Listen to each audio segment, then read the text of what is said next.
Hello and welcome. I am the Suit&Tie Dip&ChewGuy, and this is the number 8 review of Series 4. And Series 4 is Long Cut Mint. This will be the first entry, one of only 2 in the second tier, okay?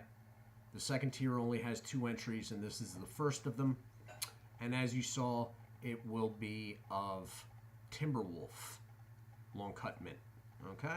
So let's take a look at the packaging. That is a Pinkerton silver plastic lid with a sticker on it. All right, everything is pretty self-explanatory. Going around to the side band, which is cracked because this is the second take.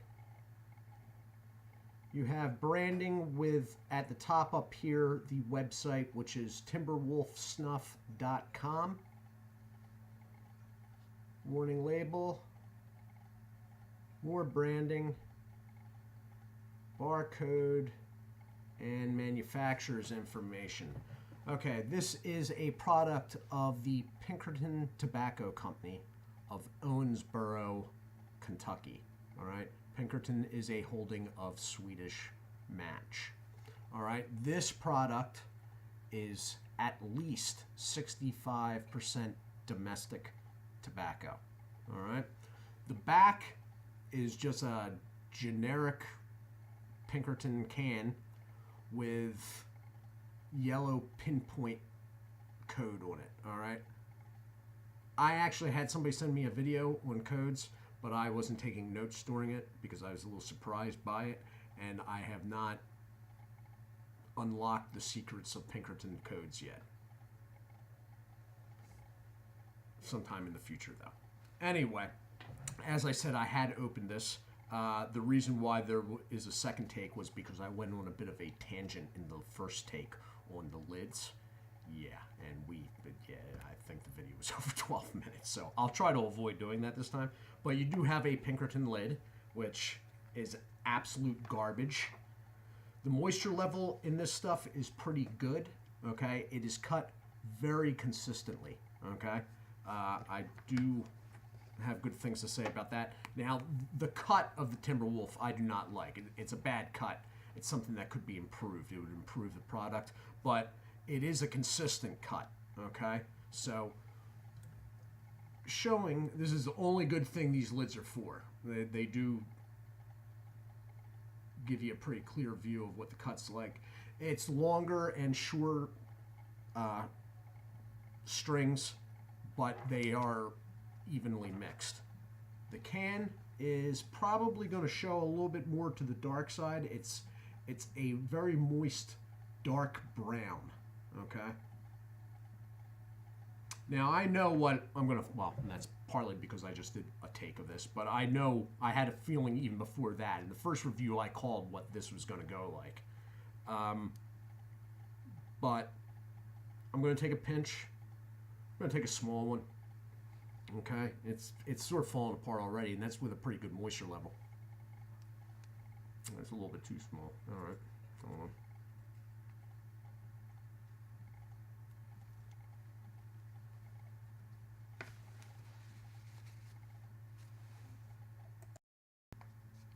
And I am back. Okay, so off the can, it's a nice, fairly fresh peppermint smell. A pleasing smell, all right? Now, this is the third time, the 2 times I've dipped through the 2 takes, and now this, that I've opened the can. The smell is already starting to lessen, and the moisture level, this stuff isn't even glistening. When the first take, when I opened this up, the product was actually glistening. Now, I don't know if my house here, because of heat running and whatnot, is really dry, but it would seem like this stuff is drying out before my eyes, and the smell is becoming less and less. That said, the smell is pleasant. The flavor is good, okay? There's a slight tingle, okay?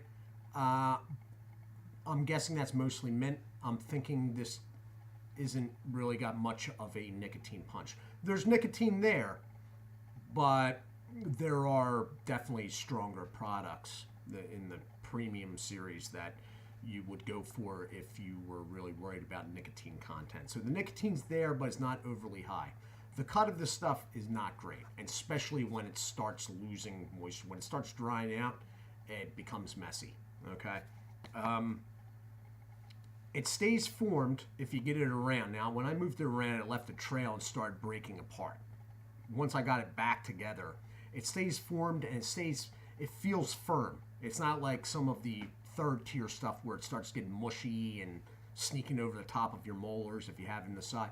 It's not like that. It stays formed, but it did leave a trail, and it's definitely, floaters are going out when I use the spittoon, okay? That said, all in all, it's a pleasant experience. I mean, there's nothing sketchy about the product or anything like that. It's not the strongest. You know, my biggest complaint is the packaging. The lid is just, and especially now that I've had experience with Red Seal products, I know for a fact that you can do a pretty good plastic lid, but this isn't it, okay? Flavor's good though. Smell off the can's good. There's nicotine there. I may leave this in after this video just because of the flavor, but after I do take it out, whenever that is, I probably will smoke. So the nicotine's there, but it's, you know, it's not real strong by any means, I don't think. Cut's not the best, but you know, points for the flavor and the smell. You know, is a pleasant product to use, with the exception of a little bit of a mess going on. I'm trying to think if there's anything else. Consistency's all right. Nicotine's there, but not strong. Packaging's crap. No, that's about it, I guess. You know, if you can get this stuff at a reasonable price. Another issue I've had with this lately is I am actually not getting this all mailed in, the TimberWolf products, because they are around me.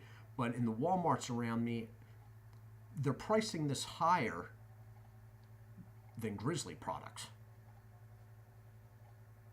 Now, flavor-wise and smell, they may even be a little better than the Grizzly products in some cases. But definitely not in packaging, and definitely not in the cuts. All right? So, I mean, 30 cents more than Grizzly's, you know, Dark Mint, that's what this cost me. It was over $4. If you can get this for $3.50, $3.75, maybe even $4 pushing it, but over $4. That said, if you can find this, I'm in a metropolitan area, if you can find it in, you know, at a reasonable price, I'd definitely give it a try. You know, the Pinkerton products, you know, they have problems with them, but there's nothing sketchy about them at all. There's nothing that, you know, I've never opened one up and gone, I don't know if I want to put that in my mouth. And believe me, those products exist. Well, I'm about to get into them in the coming week. But all in all, you know, there's better, but there's a hell of a lot worse. Fact. All right? So this has been the review of TimberWolf Long Cut Mint. I am the Suit&Tie Dip&Chew Guy. I'd like to say hello and thank you to Silver Stars 7. Guys, take care of yourselves and God bless.